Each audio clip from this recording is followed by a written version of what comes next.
let's now talk about what is happening in Kenya. As I mentioned earlier on, a Kenyan court formally charging 8 schoolgirls with murder for the deaths of 16 of their fellow learners. This after a dormitory fire broke out at Utumishi Girls Academy. It's a senior school in Kenya's Rift Valley in late May. This is when this incident occurred.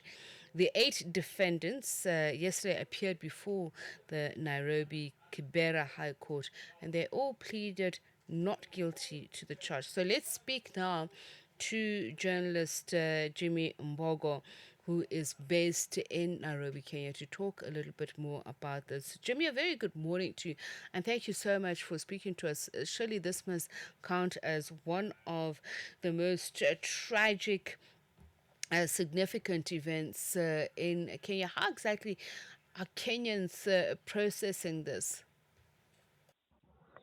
All right, a very good morning to you, and thank you for having me. Unfortunately, this is not the only case, but yes, as you rightfully say, this has been one of the very devastating cases of school fires. It is something that has happened quite frequently. You might be surprised here in Kenya, but this is one of the deadliest that we have seen. There have been others before it, but as you rightfully say again, this definitely took the life of 16 precious little girls who were in school. Some of them just and this was just a few weeks after schools had reopened after the Easter holidays. Now, the court yesterday had the girls taking plea, the 8 of them, and as you have seen, it has been widely reported. All of them actually pleaded not guilty. Now, the reason that this is quite surprising is because Utumishi Girls Academy is one of the schools that have been considered and have been regarded very highly. When you look at some of the national schools, some of the provincial and county schools, this was one of the main one of the really good schools that and especially for those members of the armed forces because it serves the largest category of the number of students there are students of police officers and servicemen that currently serve the country. Now, the school was set up a couple of years back, I believe around 2019, 2020. That's when it officially started operating in the country. That gives it a tenure of about 6 years or so. Now, the aim of the school was ideally to cater to students and to the children of police officers. Now, over time, they have been able to open it up to the public and to open it up to other members of the society to bring their students there. And it has been highly ranked. It was a fairly decent school, well performing school. And yes, until this incident happened, that has, of course, given it all the kinds of negative publicity. Yes, so what will happen now is based on the direction that the court issued yesterday, is the fact that this is going to be a very long process. The ruling on the matter is likely to happen around September, but for the 8 girls, they're going to be remanded in a juvenile institution where as investigations continue and even before the court makes its ruling. Now, on the positive side of it is that beginning today, we are going to see phased opening or phased reopening of the school. Today, we will have the senior most students, which here we call I believe in South Africa those would be grade 12, but here these are form fours or the ones that are set to sit their national examinations this year. Those are the first ones to go back. And they will be expected to go back today. Now the others are expected to rejoin and reopen the school beginning next week, which should be around the 6th of July. This is after over a month actually of being at home because the school was closed indefinitely after that fire incident. We have also and we're made to understand that there have been several changes to the management of that school where Right, the Jimmy, head teacher. let me jump in and ask this question because we do need clarity on this. How, Yeah. you know, the law reached a conclusion of arson to charge these 8 girls. Obviously, not try not to prejudge the case, but what information has emerged that led to them being charged with murder?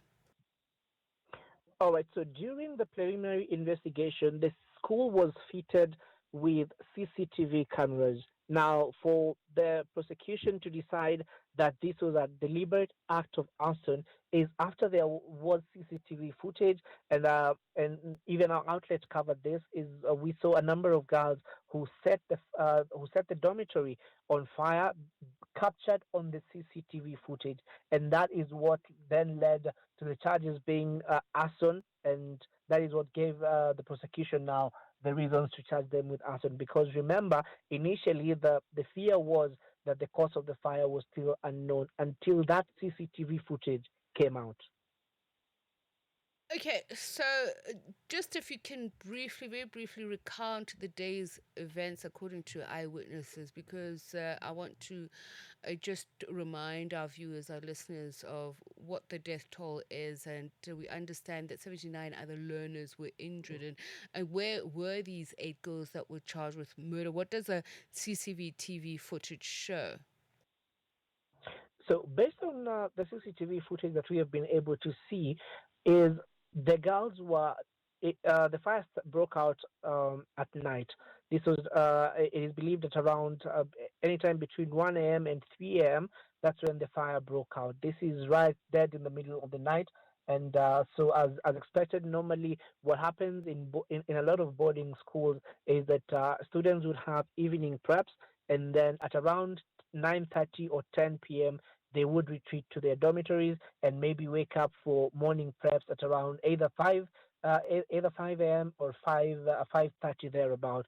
So it was quite a routine day and a routine night for the students there until that fire broke out. Now the specific dormitory which caught fire or which was set ablaze hosted about, based on the reports that we've been able to see, hosted over slightly over 200 girls. This is one of the main dormitories that was on the higher floors of the dormitory block.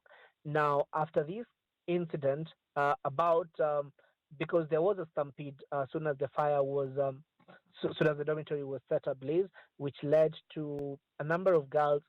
Actually, one of the girls who lost her life was trying to escape, was trying to jump outside the dormitory, and that's how she lost her life. Now, the others were set ablaze, and the others, of course, died of smoke inhalation and severe burns. That is the main, what has been identified as the main cause of death. There were others who sustained injuries during that commotion and during that stampede as the students were trying to make their way outside the dormitory. The 8 that are being charged, again, just going back to the claims that they were caught on CCTV footage, what Yeah. were they, where were they, what were they seen doing through that footage? All right, so based on this footage, you can see the 8 girls who are now the main suspects, and as the court directed yesterday, that they're going now to be referred as suspect minors, because remember, much as they are the main suspects of this arson, they're still being charged as minors. All of them are below the age of 18, which means now that they cannot be tried as adults.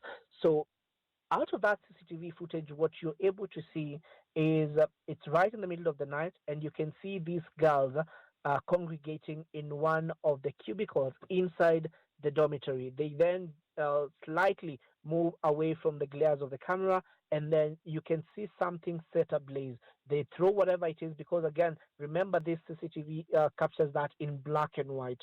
So that once something is set ablaze, they throw it inside the dormitory, and you can see clearly they're running away outside what is believed in the direction that is believed to be them running towards the door. That is what they're captured doing. You can see the 8 of them sort of consulting and engaging in low tones. They set something on fire and then throw it in the other direction, which is not clearly visible on the CCTV camera, and that is the moment that it is believed that that fire was set ablaze. Thank you so much, Jimmy Mbogoh, journalist based in Kenya, on that horrific, tragic case of that boarding school in which several children lost their lives, and we now see that 8 of them are being charged with murder.